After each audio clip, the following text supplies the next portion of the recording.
Welcome to this week's Who the Folk podcast. I'm Lev Gringaus, a contributing writer to TC Jewfolk.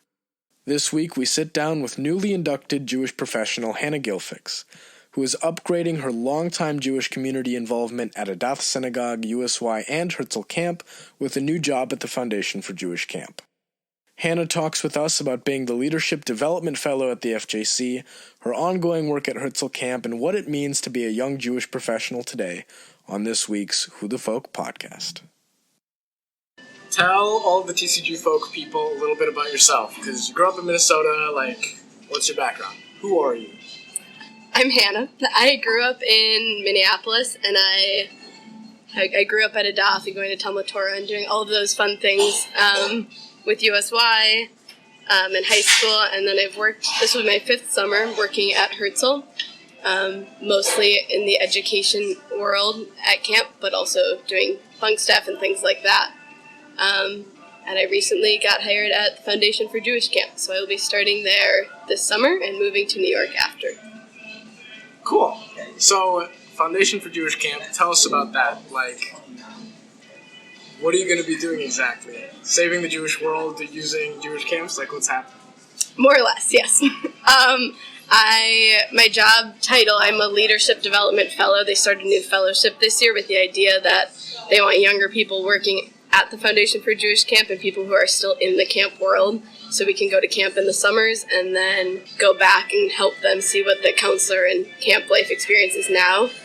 So I'm doing leadership development, which looks more at staff training and year-round staff, creating resources for them, as well as bettering the camp counselor experience. So speaking of being a young Jew in the Jewish world, and especially a young Jewish professional, how are you feeling jumping right out of university into what a lot of people consider a really difficult job? I think it's definitely, obviously it's something I think about, and being at camp the past few summers, it's something I've experienced in a way, but not as much on a professional level. I didn't go to school actually for anything Jewish related, but I've known for a while that I wanted to go into the Jewish field. And I think to be successful in it, it's something you have to be passionate about and care about. And I think that's where a lot of the burnout comes, is if it's not something that you really want to better and work for and work towards, you're going to lead to burnout, because a lot of it is crazy hours. And like you said, there's these articles all the time about how hard it is to work in that field. And I feel like with the experience I've had in the past, kind of knowing myself and knowing how I work, hopefully I'll be able to balance those well. So then, tell us more about passion. How do you keep that passion for the Jewish community going? What drives you? For me, I'd say, so I have kind of a weird camp background, in that I didn't go to camp until I was in 10th grade. And so I think that's kind of where it started, is that I was able to see the actual impact of camp, whereas if I'd grown up there my whole life, that would just be a part of my life. So I was 15 in 10th grade. And so at that age, I was able to see the actual difference that Jewish camp made in my life and when I was in high school. And then coming back to work the first 3 years as a counselor, and then during that time and since then, leading the education team, I would say the passion kind of comes from seeing the change that we've been able to make and being able to work with other people who care. In my new job at Foundation for Jewish Camp, all the people are equally, if not more, passionate, and it's kind of bouncing ideas off of people like that and knowing that there are enough people who care. And then at camp, it's seeing the campers actually react to programming when it's something that they care about too. So then bring us in more specifically about the kind of programming either you want to bring this summer, or generally what are you seeing with the successes of certain kinds of programming and the challenges overall? I think it's tricky in different parts of the field. So in camp in particular, obviously kids are coming to Jewish camp for a reason, but frequently they aren't coming for the actual Jewish programming, which is where it gets tricky. The past 2 years at Herzl, we've started using Midot, which are Jewish soul traits, to teach Judaism at camp. And we found that a better way for our campers to connect, because it's more relatable in their regular lives. And so we're kind of following that still over the next few summers, looking at how we can connect Jewish programming to the rest of camp. So it's not just during 1 hour a day, but it's while they're playing soccer and it's while they're in art. They still have this connection. instead of having them just sit down and learning. And we still have our programming each day, and we try to make them more interactive and more relatable conversations. Tell us about the paranoia of the Jewish community when it comes to Jewish education, because doing Jewish education at camp means that there's a lot of pressure, both in terms of what campers might want to do and also what the parents might expect that their kids come back home with. Yeah, I'd say it's definitely hard, and it's a fair thing that people are talking about. And I think because of that, at camp, we find it even more important to have these programs, whatever that looks like at the time, to be keeping up with our Jewish education, because a lot of people aren't getting it anywhere else. And Jewish summer camp is the only place where a lot of kids are getting Jewish education. Whether it's formal or informal at camp, it still can be the only thing they're receiving. And at Herzl in particular, as we're a pluralistic camp, people are coming from all different ends of the spectrum. Some of them know a ton and go to day school, and some of them literally only learn things in the summer. And so because of that, we try to find that balance of, like I talked about before, teaching these traits and things, and also teaching things that maybe they would be learning if they were attending Jewish schools during the year and things like that, and finding how we can do both so that when they go back home, ideally they're more interested in continuing their Jewish education. And a lot of that obviously comes from families and not just the campers, as they don't always have a choice in what they do at home in terms of that. And so it's kind of fueling their desire to have Jewish education and figuring out how they can bring that back home. So are you then tied to Jewish summer camps in terms of that being the focus of your career, or are you thinking you'll migrate to day school life or other parts of the Jewish educational world to try and work on that too and tie that into the bigger ecosystem of Jewish education? For now, I don't know. But for now, I would say what I care about the most would be Jewish summer camps and the way that that's able to have such a large impact in such a short period of time. And it's been really neat, as I've been working at Herzl for the past few months, also during school, to be able to see the amount of work and intention that goes into literally every program that's created in order to see it play out. And so I don't know what I'll do. My fellowship with FJC is 2 years, and so after that, who knows? With bringing up Herzl, you've been working there for the past 4 years, 5 years? 5. 5, wow. Or this will be my 5th year. Gotcha. But then how does it feel to grow up professionally at Herzl? It's like starting there as a counselor throughout your college career and now launching it. Are there any specific things you've learned or picked up from the work ethic of camp, challenges you're trying to figure out, the successes they've had? I think there are certain things that are specific to Herzl and certain things that are specific to being a camp counselor, and the work ethic at camp is, I would argue, very different than any other job, and it's a 24/7 job, and that's something that's really, that if you love it, it's awesome, and if you don't, it's really hard. And so knowing that that's something I've cared about, it's been a really cool experience. And then as I've gotten more into a professional role at camp over the past 2-ish years, leading the education team, it's been really cool to learn from the other professional staff at camp and to see kind of their own backgrounds and see everything play out, as there's different turnover and different roles at camp, to get to work with different people who bring in different things. And I mean, my passion for the job that I'm starting now all came from working at Herzl and came from the experiences I've had there. And I feel like if it weren't for that, there would be no reason for me to be doing what I'm doing right now. What's something cool about growing up as a Jew in Minnesota? But then also, like, what's your favorite holiday?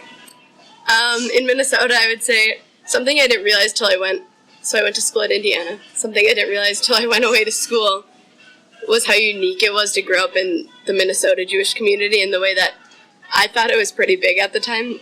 It's not. And because of that, it's really neat that everyone everyone knows each other, and it's a more tight-knit community because of its size.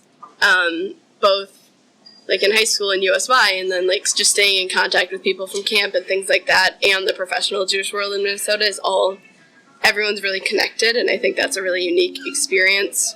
And my favorite Jewish holiday, it's a tough question. Okay, let's have a better question. If you could create any Jewish holiday, oh gosh, what Jewish holiday would you create, and why?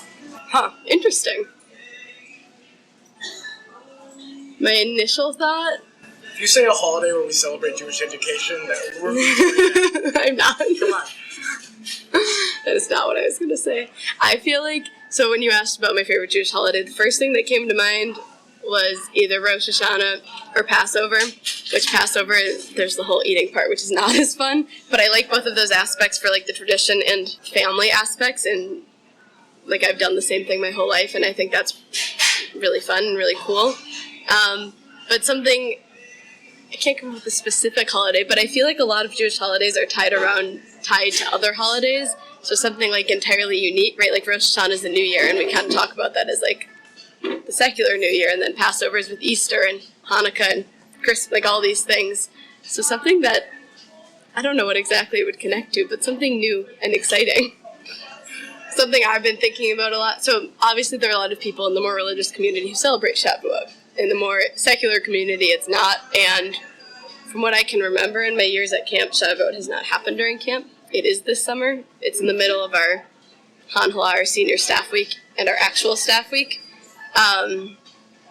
And so we've been working for the past few weeks on what that's going to look like. And so I'd say taking something like that and making it a more normalized holiday to celebrate, because what you do is it's a night of studying, and I think in a lot of situations people don't feel comfortable with that. So making that into a tradition the same way, like being with your family on Rosh Hashanah, that kind of thing, is like this would be a family holiday where you learn with each other. Cool. Let's go to Nachshon. Like, let's hit that, because you've also been involved with some of the Israel programming at camp, yeah? Mm-hmm. So, you studied in Israel for a semester, late junior year. Tell us about that. What was the program? What did you do? How was it? So I was on a program called the Nachshon Project, which is a fellowship for juniors in college who are looking to go into the Jewish world, the Jewish professional world. And it's a semester at Hebrew University in Jerusalem with additional programming run by the Nachshon Project, which included things. We studied at Pardes, which is a Beit Midrash. We did text study, and then we had different kinds of speakers from the Jewish professional field, as well as rabbis, all different kinds of speakers that we wouldn't have otherwise gotten to meet. And it was also just the idea of the program is that you're with this cohort of minus 41 people who are all passionate about the same thing, and you can bounce ideas off of. And it was a really, I'd say, an eye-opening experience to meet people who go to all different camps, and obviously that is my new job, is to kind of work with different camps, but at the time I hadn't had experience with that. And to see both how different camps interact with Judaism and interact with just regular programming and the everyday life is so different, but we're all just kind of used to, like, our own camp bubble. And then outside of the camp world, it was interesting to see, I've grown up in the conservative world here, and to see how different that even is, like, on the East Coast. Like, they're two entirely different things, but I had very different knowledge bases than other people. And so, while the programming on the program was amazing, it was really, I think what I benefited from the most was just getting this diverse group of people together and getting to learn from them. Is there anything sort of more specific from your time in Israel that you brought back to either Israel programming specifically at camp, or just to your knowledge of the Jewish world more broadly? Yeah, I would say specifically Israel at camp, which is something we're thinking about all the time and working on how to make that all work.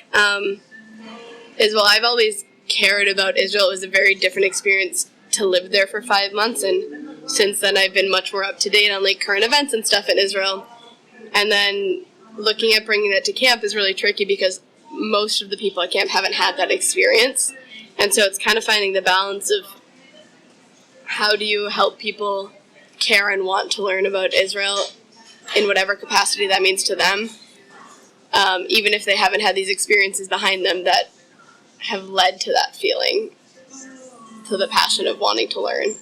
And at camp, and again, as we're an independent camp, we're not tied to a movement at Herzl, and so it's been interesting to see how we, as an organization, decide to teach Israel, and how that evolves over time, and how we can start kind of by teaching the basics of, like, people and geography into more intense and meaningful conversations. Is Israel one of the pillars of, this might be a little bit controversial, we'll try it out. Is Israel one of the pillars of your Jewish identity? Because when it comes to having this much passion for the job that you're doing, like, and to have as strong of a Jewish identity as you do, you're somewhat of a poster child for, like, you know, the Jewish community's success of what we want our young kids to look like. So what props that up? What keeps that going? I want to say, like, I think Israel teaches, like, a lot of lessons that can be applied to other parts of the Jewish world, and I think that Israel is an important thing for us to talk about, and for me personally, it's not the most important thing, but it can be used as a form of a topic of discussion and a form of education to bring out other things. So that's about Israel. But what about the rest of the pillars of your Jewish identity? I mean, what are they? Yes. And why they are what they are. Interesting. I would say for me, it's hard to break my own Jewish identity into specific things because it's kind of always just been like a whole thing for me.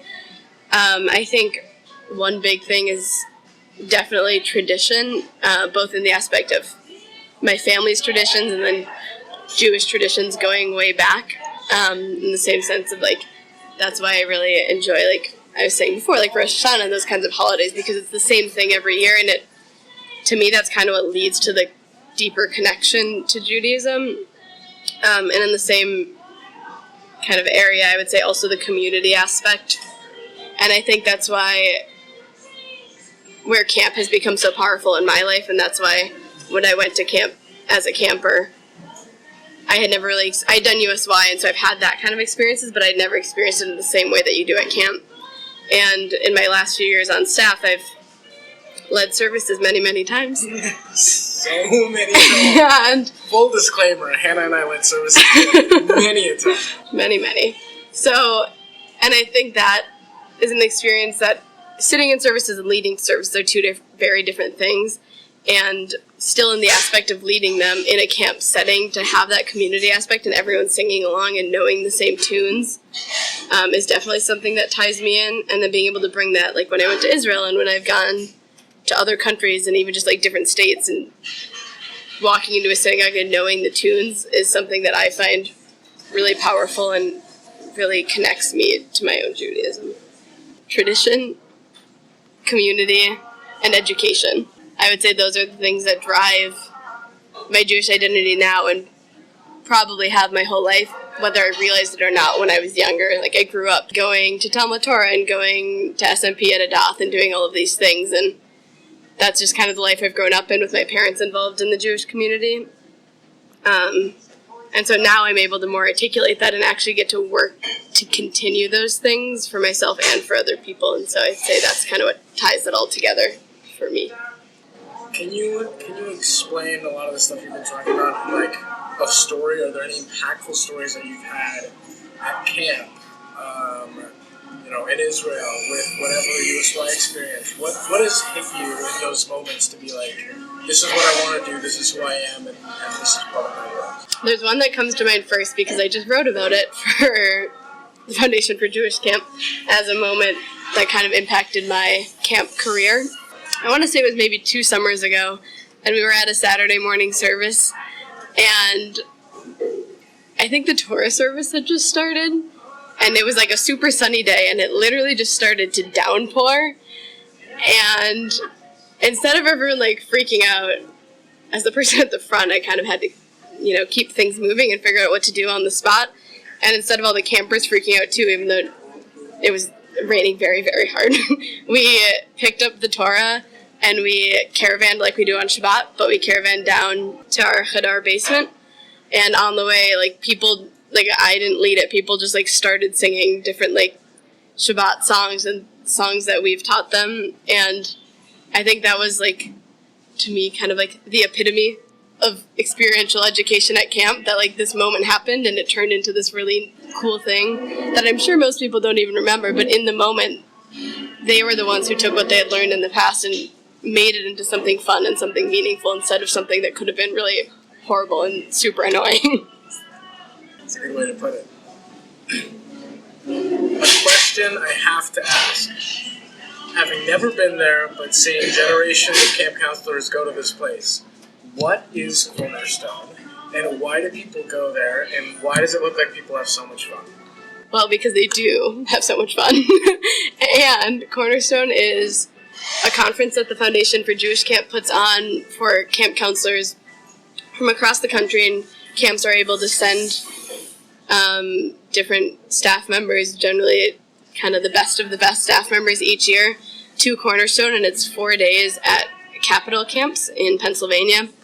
And the Cornerstone faculty is made up of some of the smartest people I have ever met in my life, and fellows are able to choose different tracks of what they're interested in terms of what they want to bring back to camp after being at Cornerstone. And then they also have time throughout the conference where they work with their own camps and their liaisons from their camp to help create initiatives that they bring back. And so while I was working for Cornerstone this year, not for Herzl, I got to spend time with them, and they came up with the initiatives of basically like bringing, one of them was about midot, which I talked about earlier, the Jewish traits, and bringing that into different aspects of life. And ultimate's a really big thing at Herzl, and so they talked about how they can kind of bring that into like the end of an ultimate game to give awards that they're already giving, but make them into Jewish values. And another thing they came up with was just inclusion at camp of other staff members, like our operations and our kitchen staff and that kind of thing. And all of these ideas at Cornerstone come from sitting there and working together and working with 400 of the best camp counselors in the country, in addition to 50 of like the best educators in the field. What advice do you have, like either for young Jews trying to figure out what Judaism means for them, trying to do services, which is a difficult thing most people don't connect to, or also, you know, if you could sit down most of the Jewish community leaders in the Twin Cities and you had their ear for a hot sec, what would you want to say? I would say advice, those are three very different categories, but advice I would give generally speaking is to find that in the Jewish professional world, like, you need to find what you're passionate about in order to teach it. And so I found, for now at least, like, education at camp is what I care about, and that's why I love doing it and why I will continue to do it, even if it's a hard job. And so talking to Jewish leaders, I think it's finding what they care about on a more specific scale and being able to make that relevant to whoever their audience is. So I know my audience at camp, I've been there a long time, and I know what they connect to and what they don't, and I know kind of how to push them out of their comfort zones. And I think in order to be an effective leader, you need to know who you're working with and who you're working for. And I think specifically in the Jewish world, to know what are people looking for in whatever you're leading and what are they not, and how can you help guide them kind of on that path. And the first question you asked about like my personal connections and like how I kind of fit those into like what I'm doing. And I would say honestly, for the past few years, like I don't think I've taken enough time to explore my own Jewish identity in the field, because I love working with education and teaching other people. But I think more recently, and as it's becoming my profession, I've spent more time as I'm leading services and planning all these different types of programs to look at what I actually, like my own values and my own beliefs. And I still think those aren't necessarily things that need to come out in my teaching, but they're important for me to have and to be able to navigate that along with navigating teaching others. Thanks so much to Lev for hosting and to Hannah for joining him on this week's podcast. If you haven't yet, please subscribe, rate, and review the show. You can hear us on Apple Podcasts, Google Podcasts, Spotify, and most other places you listen to podcasts. If you have any suggestions of who would be good on the show, please email us at editor@tcjufolk.com. Thanks so much for listening, and we'll see you next week.